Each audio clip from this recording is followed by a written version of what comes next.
ठंड में बोरी और भूसे का घर और घरेलू सामान। बड़ी सी हरन है बाहर, काफी ज्यादा ठंडी हवा चल रही है। हाँ भाग्यवान सो तो है। मैं तो ये सोच रहा हूँ कि अब वही इतनी ठंडी हवा चल रही है तो दिसंबर जनवरी की ठंड में क्या ही होगा। जैसे हर बार की ठंडी बीती है वैसे ही ये ठंडी भी बीत जाएगी। क्या ही ठंड बीतेगी माँ जी, देखो तो छत टूटी हुई है, बाहर की सारी ठंडी हवा टूटी छत और खिड़की से अंदर आ रही है। हर ठंड में हाल बेहाल हो जाता है। आप लोगों को क्या, ठंडी तो हमें झेलनी पड़ती है, अपने हिस्से के भी बिस्तर हम दे देते हैं। तो कहीं से लेकर आई थी क्या बहू? जब लेकर आई होती तो मजे से तुम भी कंबल रजाई ओढ़कर सोती। मेरी तो नसीब ही खराब है, ना जाने कहां से गरीब घर की बहुएं ले आई मैं। फिर कमला एक फटा हुआ कंबल ओढ़कर आंगन में चली जाती है। देख रही हो दीदी, सासू माँ तो ऐसे ताने देती जैसे हम धन्ना सेठ के ससुराल में ब्याह कर आए हैं। जब देखो तब बस हमारे गरीब घर के होने का ताना देती हैं। जब किसी चीज का कोई इलाज नहीं है तो क्या फायदा बोलकर। चलो काम में लग जाओ, जल्दी से काम निपटा लेते हैं, शाम होते ही सेहरन बढ़ जाती है, फिर काम भी नहीं होता। सही कहा आपने।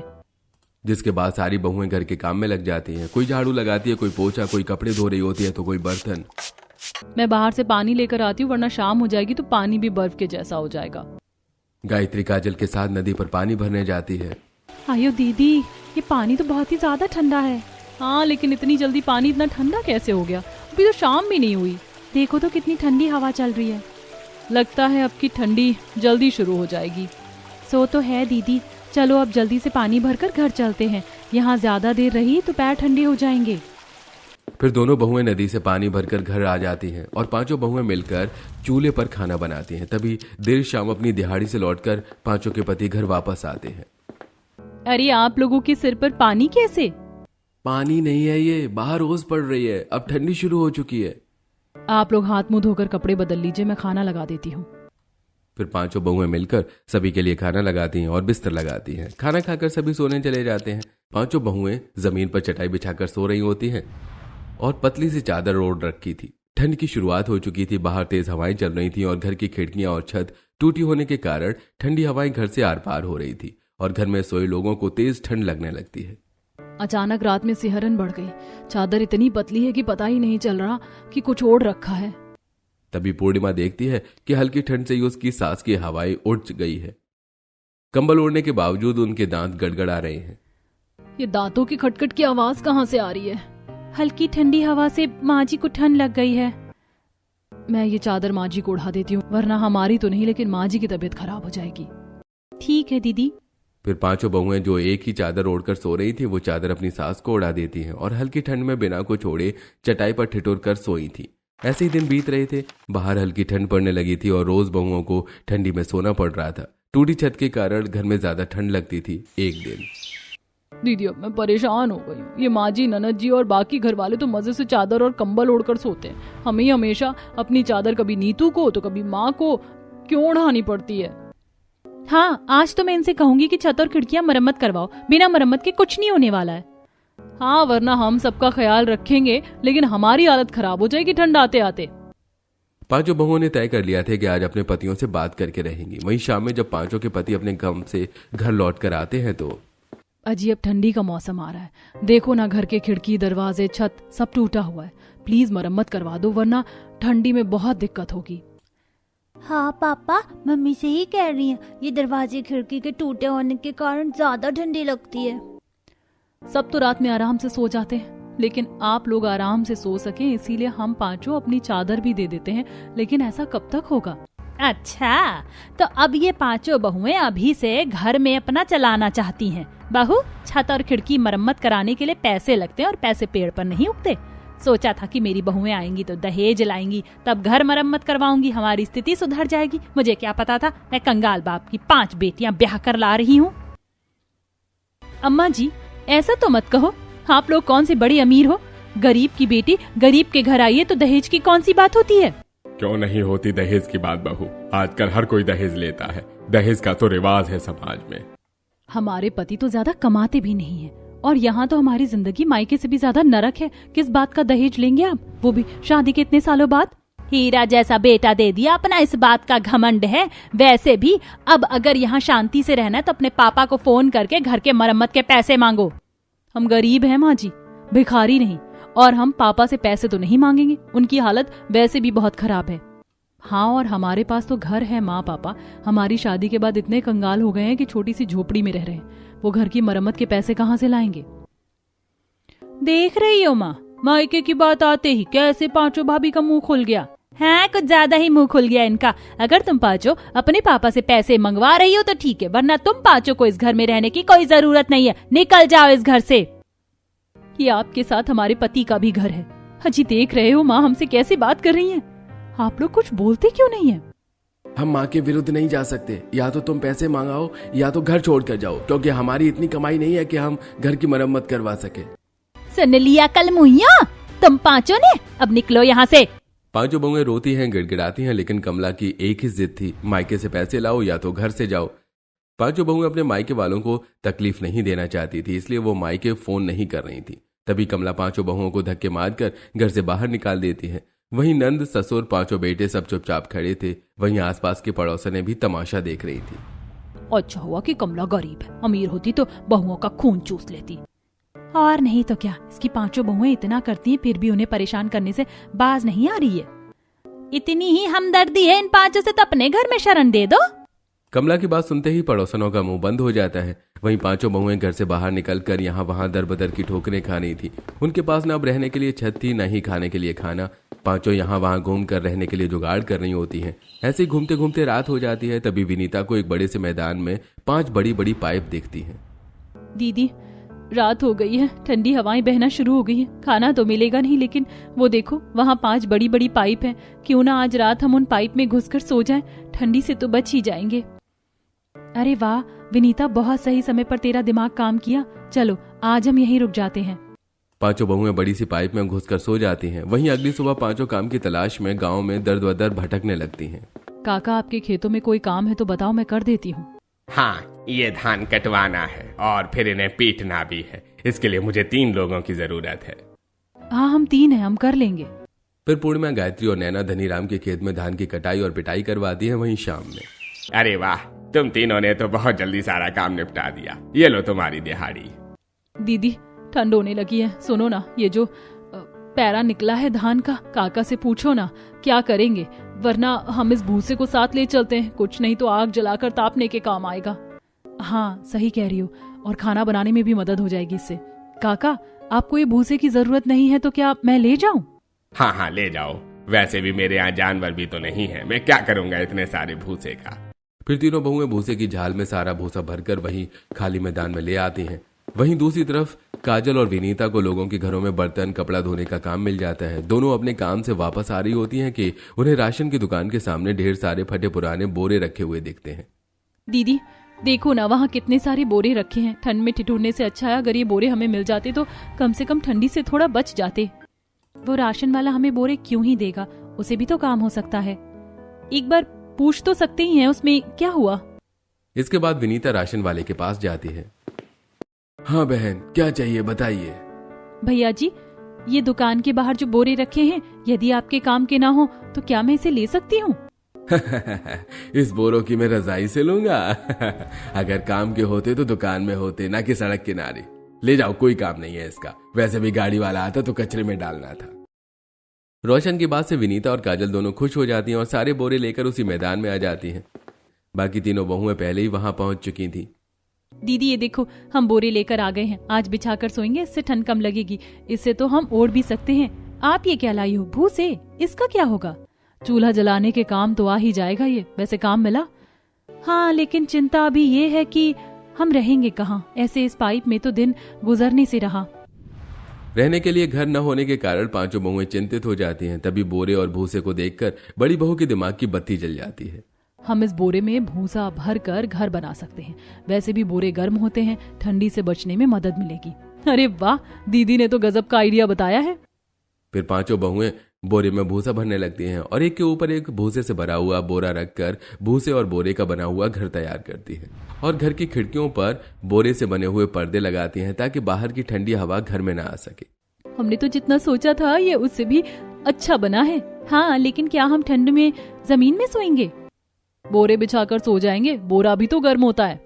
जिसके बाद उस रात सभी अपने बोरे से बने घर में बोरा बिछाकर सो जाती हैं। लेकिन अगले दिन पांचों बहुओं को जमीन की ठंड से सर्दी लग जाती है।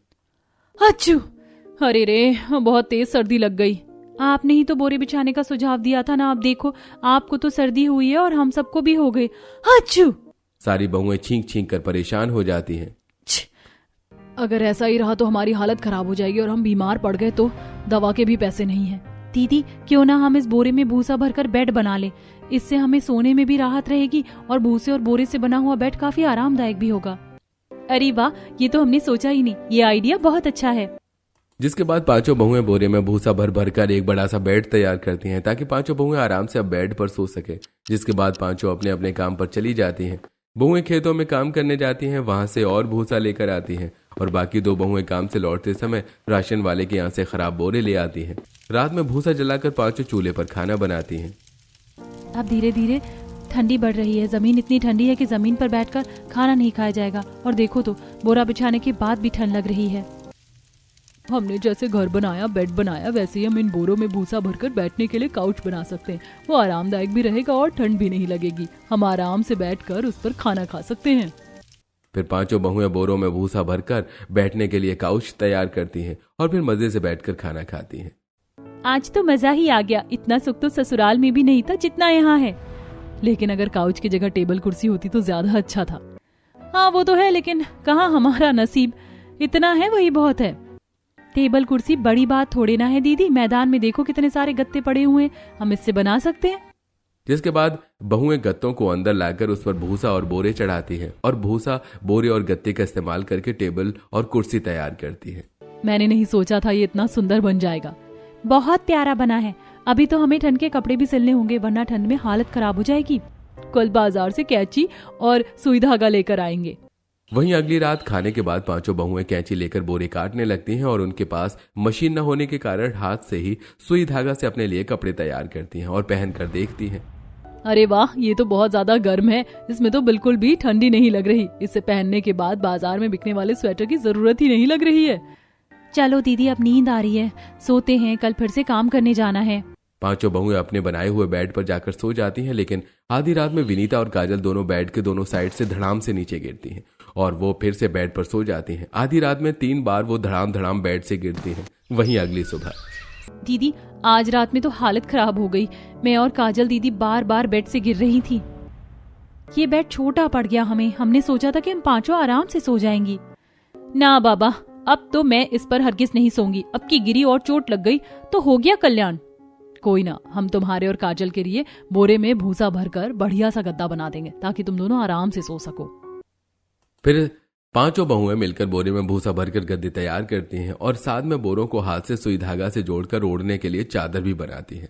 अब काजल और विनीता आराम से गद्दे पर सोती हैं और बाकी बहुएं बेड पर बोरे से बनी चादर ओढ़कर सोती हैं। वहीं सारी बहुएं अब बोरे से बने कपड़े ही पहनती हैं, जहां आसपास के लोग देखकर भी काफी हैरान होते हैं। एक दिन जब बहुएं बाजार में सब्जी खरीदने जाती हैं तो एक पड़ोसन उन्हें मिलती है। कैसी हो पूर्णिमा बहू? काकी जी, आप यहाँ? बस सब्जी लेने आई थी। वैसे बहुत बुरा हुआ तुम पांचों के साथ। कहाँ रह रही हो अभी? बस यहीं पास में। चलिए ना, चाय पीकर घर जाइएगा। फिर पूर्णिमा जानकी को अपने साथ अपने बोरे और भूसा से बने घर में ले जाती है, जो कि अंदर से बहुत गर्म होता है। ये घर तो काफी अलग है बहू, और तुम सबके कपड़े भी सब बोरों से बना है। आंटी जी, हाँ बैठिए ना कुर्सी पर। फिर जानकी कुर्सी पर बैठ जाती है। तभी छोटी बहू विनीता जानकी के लिए चाय पानी लेकर आती है और बोरे से बने हुए टेबल पर वो उसे चाय देती है। ये तो बहुत बढ़िया है। टेबल कुर्सी सब बोरे और घास से बनी, काफी मजबूत भी है। फिर जानकी मजे से चाय पीती हैं। बहू सब ठीक है, लेकिन तुम्हारे घर में ये बोरे से बने कपड़े और सामान बहुत ज्यादा फैला हुआ है। तुम्हें इसे समेट कर रखना चाहिए, वरना इतना बढ़िया घर कबाड़ जैसा लगने लगेगा। हमने तो इस पर ध्यान ही नहीं दिया। थैंक यू आंटी जी, हम जरूर कुछ जुगाड़ करेंगे। वैसे तुम्हारे बोरे से बने हुए कपड़े काफी सुंदर और आरामदायक लग रहे हैं, गर्म भी। हाँ बिल्कुल, ये बहुत ही ज्यादा गर्म और कंफर्टेबल हैं। क्या तुम मेरे लिए बना कर दोगी? बाजार में स्वेटर बहुत महंगे हैं, तुम्हें तो पता है। हमने एक्स्ट्रा बनाए हैं, आप वो ले जाइए। फिर नैना अपने पास से बोरे से बना हुआ एक स्वेटर लाकर जानकी को देती है और जानकी जी खुशी से वहां से चली जाती है। सब अच्छा था, लेकिन जब जानकी काकी आई और उन्होंने कहा कि घर फैलाए तो बहुत बुरा लगा। मुझे भी। हमें एक अलमारी बनानी होगी। अभी भी कुछ गत्ते बचे हुए हैं, हम गत्ते पर भूसा चिपकाकर फिर बोरी से लपेटकर अलमारी बनाते हैं। मजबूत भी रहेगी और सामान रखने के लिए अच्छा रहेगा। फिर बहुएं गत्ते का इस्तेमाल करके उस पर भूसा चिपकाकर बोरी से कवर करती हैं और बढ़िया सी एक बड़ी सी अलमारी तैयार करती हैं। देखो कितना आसान था, कितना जल्दी हो गया ना। हाँ दीदी, अब सारे कपड़े और बिखरा हुआ सामान हम अपनी भूसा और बोरी से बनी हुई अलमारी में रख देते हैं। पांचों बहुएं मिलकर घर को समेटती हैं और सारा सामान अलमारी में रख देती हैं। ऐसे ही धीरे धीरे बहुएं घर की गृहस्थी का सामान तैयार कर लेती हैं। वहीं जानकी जी बहुओं से जो स्वेटर लेकर गई थी, वो मजे से मोहल्ले में बहुओं की तारीफ करके वो स्वेटर पहनती हैं। पता है राधिका, ये बोरी से बना हुआ स्वेटर मुझे कमला की बहुओं ने गिफ्ट किया है। बड़ा ही गर्म और आरामदायक है। अच्छा ठीक है ना पांचों अब? अरे कमला को तो दया है ही नहीं। हाँ पांचों अब खुश है, अपना बढ़िया सा घर भी बना लिया है पांचों बहुओं ने। बढ़िया है। और देखो पांचों के जाते ही कमला के घर की बर्बादी भी तो शुरू हो गई। पांचों घर का ख्याल रखती, सबका ख्याल रखती थी। अब ठंडी से परेशान पूरा परिवार बीमार पड़ा है। बच्चों की भी हालत खराब कर रखी है उन्होंने। बुरे के साथ बुरा ही होता है। वहीं अब जानकी जी जब मोहल्ले में कमला की पांचों बहुओं के गुण गाती हैं तो ये बात कमला तक भी पहुंचती है। अच्छी जानकी बहन, कैसी है मेरी बहुएं? ठीक है ना? आज बहुत याद आ रही बहुओं की। जब घर से निकाली तब तो याद नहीं आई थी। वैसे तुम्हारी बहुएं ठीक हैं। खुद का घर बनाया है बड़ा सा, बोरी और भूसे से। काफी गर्म है घर। अच्छी, जब से मेरी बहुएं गई हैं मेरी तो हालत खराब हो गई है। हाँ पहले कदर कर लेना था। जाओ, गंगा नदी के पास वाले मैदान में ही रहती हैं बहुएं। फिर कमला अपनी बेटी कीर्ति और बहुओं के दोनों बच्चों के साथ में बहुओं के घर उनसे मिलने जाती है, जहां बहुएं बोरे से बने हुए कपड़े बेचने के लिए सिल रही थी। पांचों अपनी सास नंद को वहां आया देखकर हैरान हो जाती हैं। आप यहाँ कैसे? बहू, मैंने तुम्हारे साथ बहुत गलत किया। अब मुझे इसका एहसास है। भाभी, हमने आपकी बात नहीं मानी जिस कारण अब हम सब घर में बीमार पड़े हैं। भैया की तो कमाई भी इतनी नहीं है कि सब मैनेज हो सके। सारा पैसा दवाई में ही लग रहा है। मम्मी, अब हम आपके पास से कहीं नहीं जाएंगे। हाँ मम्मी, अब हम यहीं रहेंगे। पापा दादी बुआ इनके साथ नहीं रहना, ये लोग गंदे हैं। आपको हमसे अलग कर दिया इन्होंने। ऐसा नहीं कहते बेटा, दादी हैं वो। बहू घर चलो, तुम्हारा ससुराल तुम्हारा इंतजार कर रहा है। हम घर नहीं जाएंगे। आज हमारे पास आसरा है, ये देखकर आप यहाँ आई हैं। लेकिन तब एक बार नहीं सोचा आपने कि हम पांचों गरीब बहुएं कहाँ जाएंगी?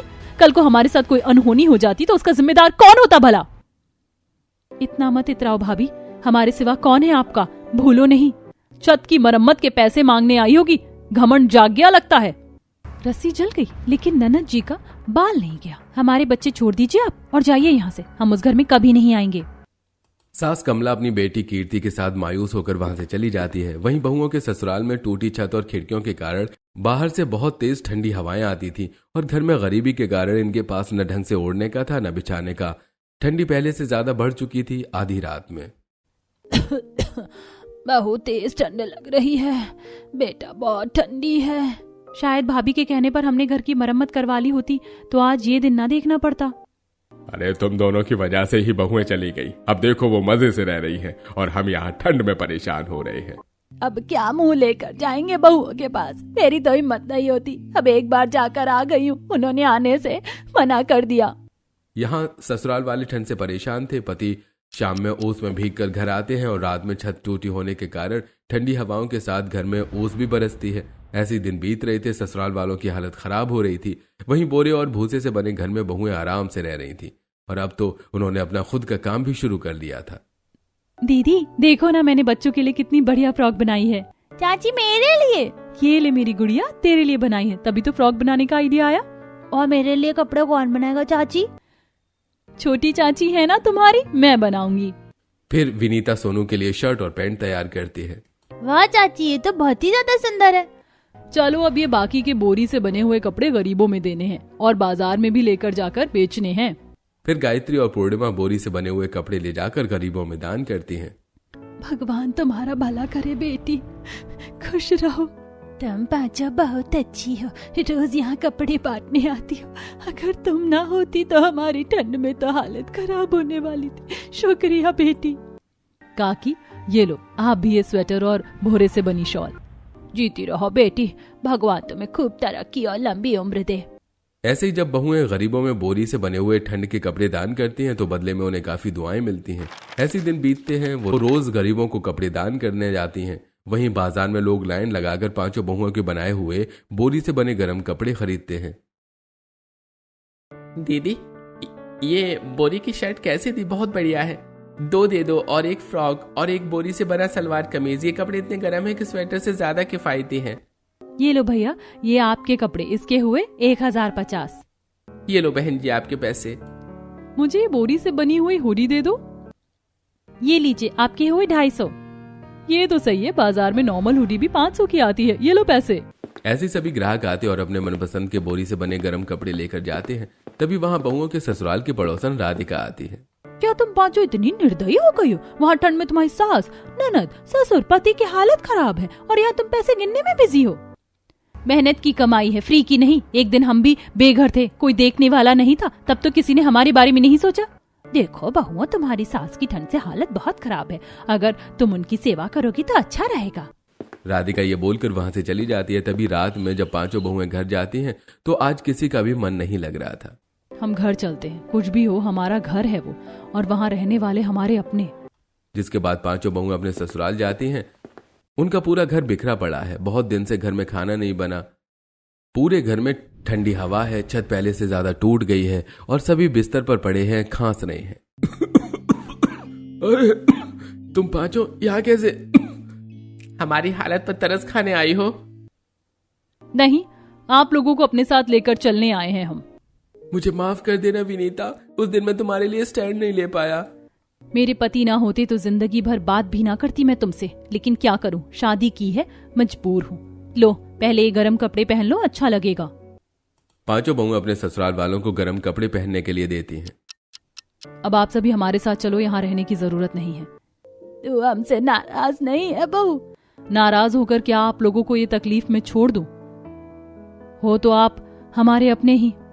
फिर बहुएं सभी घर वालों को अपने साथ ले जाती हैं। पांचों बहुओं के पति और उनके सास ससुर बहुओं का घर देखकर हैरान थे। उस घर में जरूरत का हर सामान था। ये सब तुम पांचों ने मिलकर खुद से बनाया है? हाँ, हार मान लेते तो आपके जैसे हालात होते आज हमारे। आज सभी अपने किए पर शर्मिंदा थे। पांचों बहुएं ससुराल वालों के लिए खाना बनाकर उन्हें खिलाती हैं और गर्म पानी देती हैं ताकि सर्दी न लगे। जिसके बाद काजल भूसे से आग जलाती है ताकि सब आग में हाथ पैर सेक सकें। जब तक सभी हाथ पैर सेकते हैं, पांचों बहुएं मिलकर बोरी और भूसे से ढेर सारे गद्दे और रजाई तैयार करती हैं और साथ में तकिया भी, ताकि रात में सभी आराम से सो सकें। चलो, सबके लिए बिस्तर तैयार हो गया है, अब आप लोगों को ठंड में सोना नहीं पड़ेगा। हमारे लिए छोटा बिस्तर नहीं तैयार किया आपने? वो देखो, तुम्हारे लिए छोटा बेड तैयार किया है बेटा, तुम और नीतू आराम से उस पर सो सकते हो। जिसके बाद अब पांचों बहुएं अपने ससुराल वालों के साथ भूसे और बोरी से बने घर में खुशी से रहने लगती हैं और वो अपनी कमाई के पैसों से एक मशीन लेकर बोरी के कपड़े काटकर मशीन पर सिलती हैं और भारी मात्रा में ठंडी में बोरी से बने हुए कपड़े बेचती हैं। पूर्णिमा, हम भी तुम्हारी मदद करेंगे, अब तबीयत ठीक है पहले से। ठीक है, फिर हम ये कपड़े सिलते हैं, आप बाजार में बेच आओ। ऐसे ही अब बहुओं की अच्छी आमदनी होने लगती है और सारी बहुएं हर संडे मिलकर ढेर सारे बोरी से बने कपड़े सिलकर गरीबों में बांटा भी करती हैं। मुझे हीरा बहुएं मिली है, लेकिन मैं ही कभी समझ नहीं पाई थी। बहू माफ कर देना। जिसके बाद पांचों बहुएं अपने ससुराल वालों के साथ बोरी और भूसे से बने घर में खुशी से रहने लगती हैं। आने वाली ठंड के लिए और भी गर्म सामान बनाते हैं, जैसे ससुराल वालों को ठंड न लगे और हंसी खुशी अपने बोरी और भूसे के घर में रहती है।